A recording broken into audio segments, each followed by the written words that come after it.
Welcome back, everyone, to the broadcast, Christ's Life for Living. Glad you could join us today. I made a statement last episode about the cross being the deepest thing in God, which it is. But I've also made the statement, Christ in you is the deepest thing in God.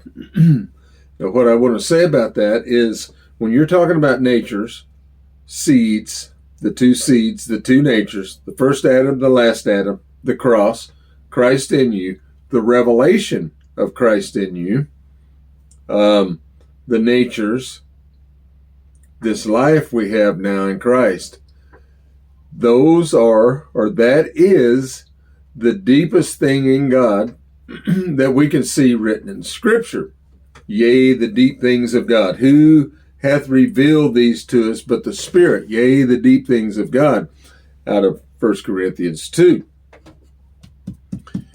It is the revelation.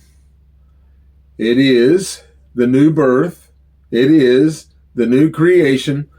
All these things fit together. The cross is what made it all available or possible for God to birth his own children. It's the cross that made this possible for Christ to be your life. It's the cross.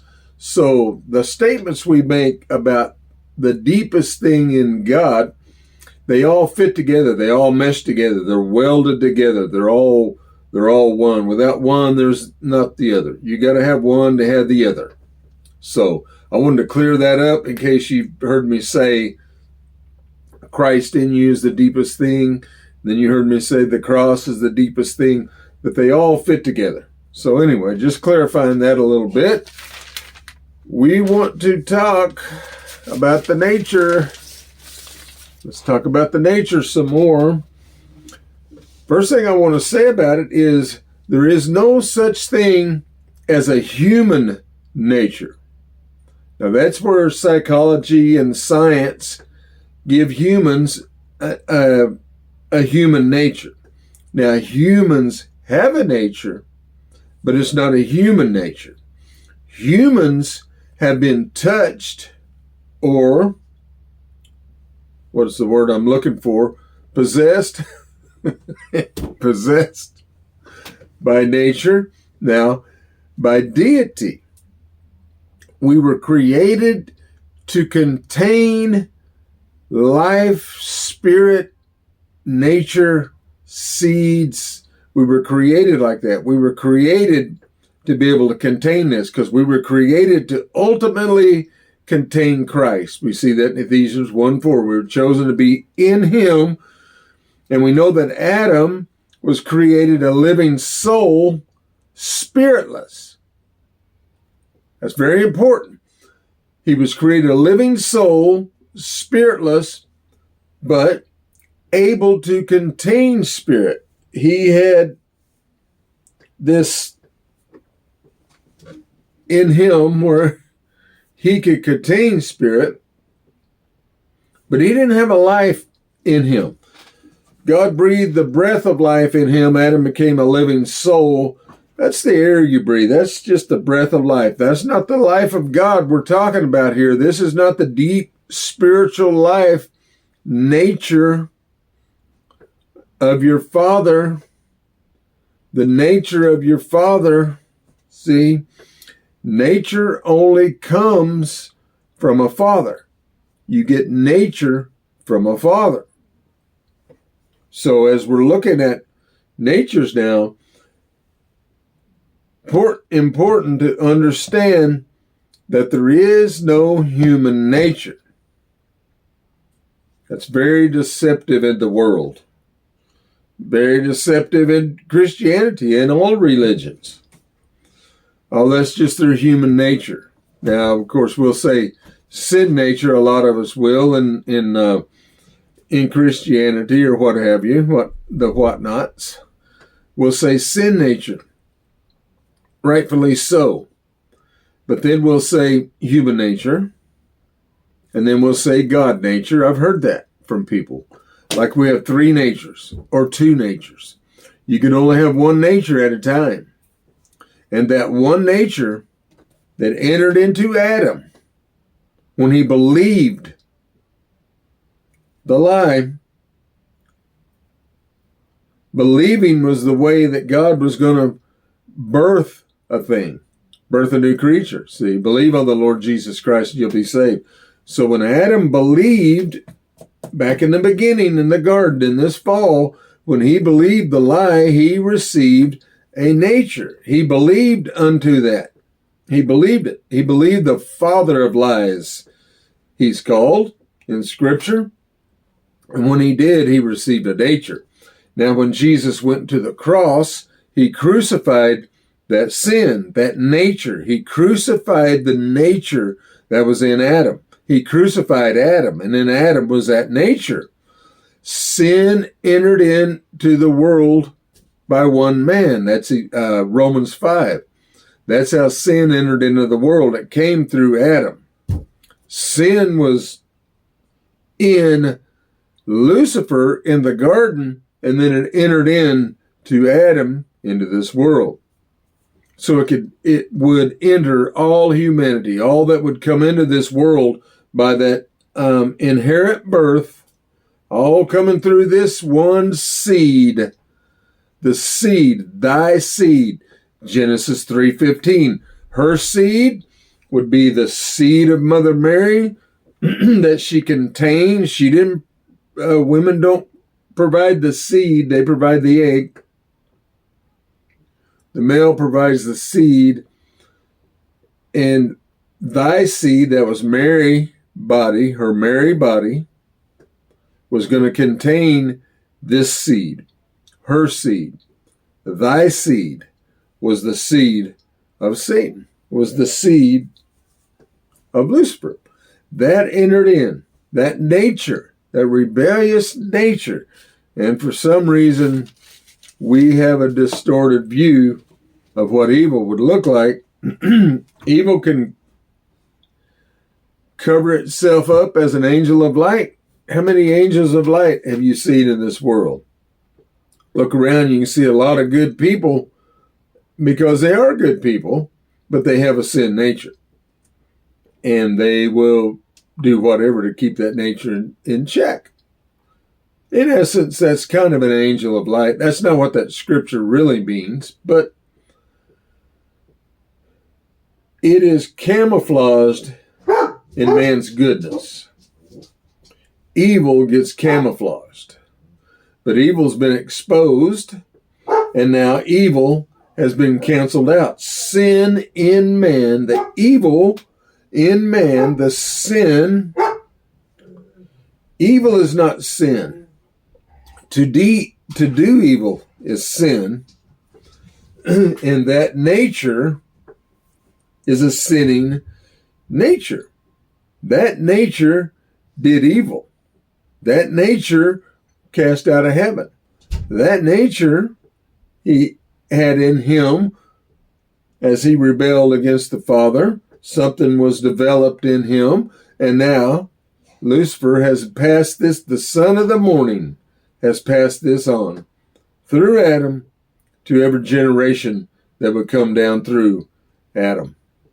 That's the natures. That's thy seed and her seed. That's the first Adam and the last Adam. He that hath the Son hath life. That's that life. He that don't have the Son don't have life. That's the death. That's a life that Adam received, but it was death. It was a death life.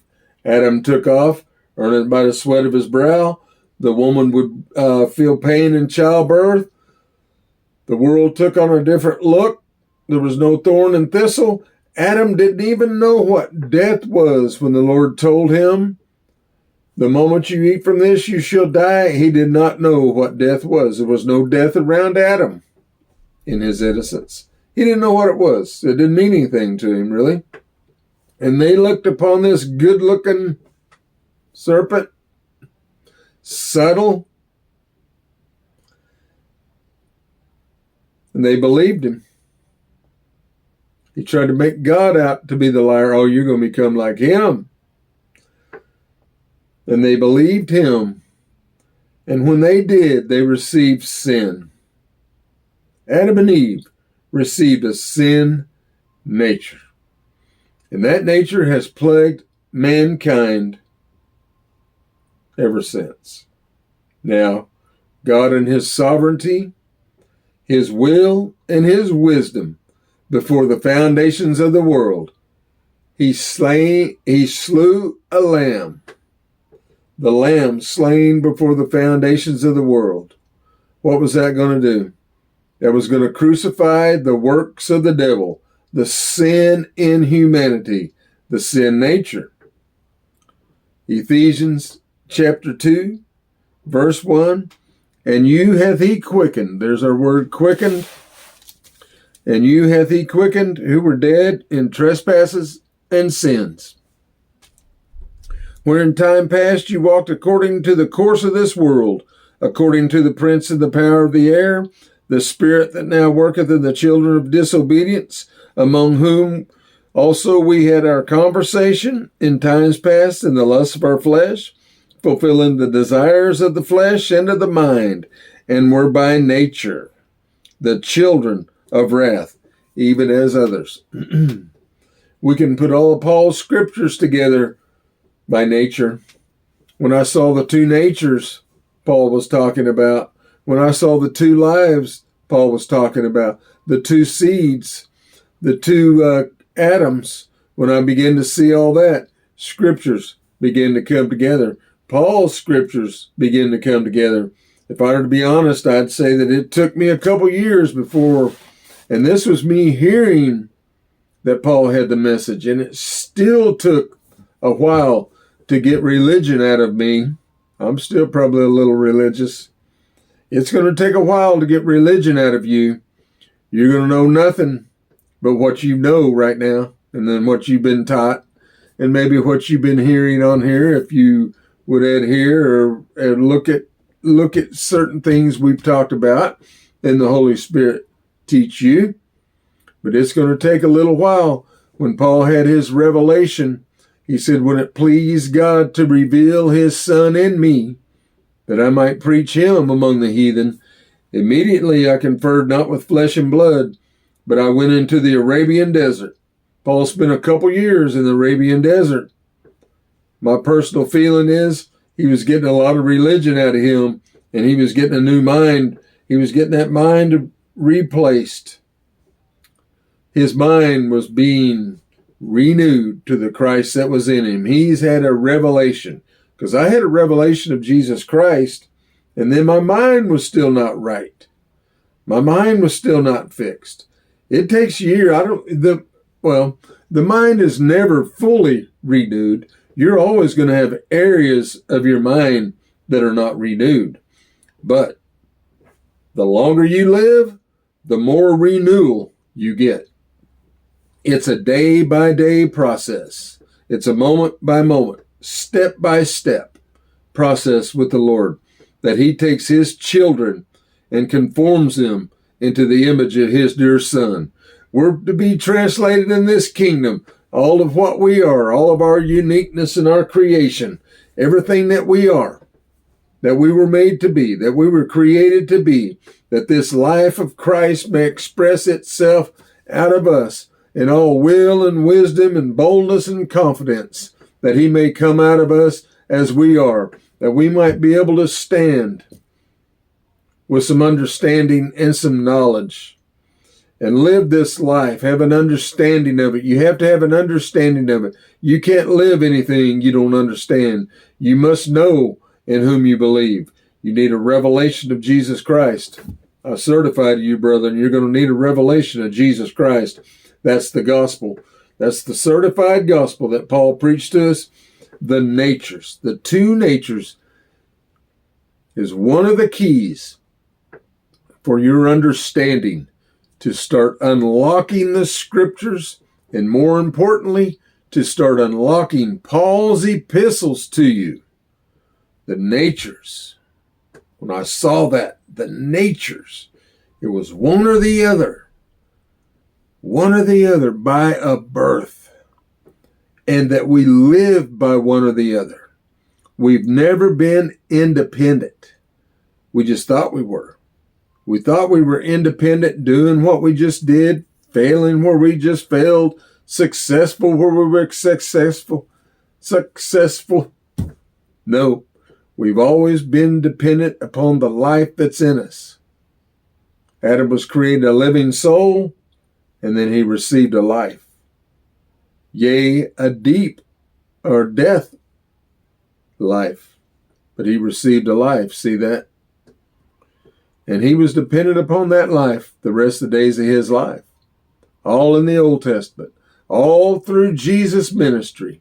We're all dependent upon that death that was in them. That sin that was in them. That life, that death, life, sin, nature, seeds. First Adam. They were all dependent upon that. The reason Jesus had no sin is he had no sin nature. His Father was God.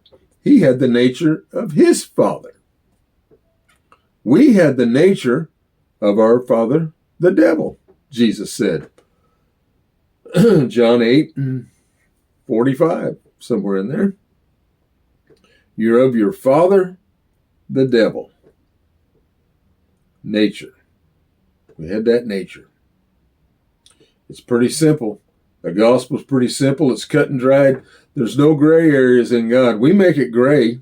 We're the ones that say, oh, we can only see through a glass darkly now. Paul eliminates all that. He says it's been revealed. See? It's been revealed now. Been taught by the Holy Spirit, so we have no excuse. We come into this understanding. Simple. To those that would want it, it's there. Well, bless you guys. Hope you have a good day. Come back again. We're going to talk some more about these natures. Bless you guys. Bye-bye.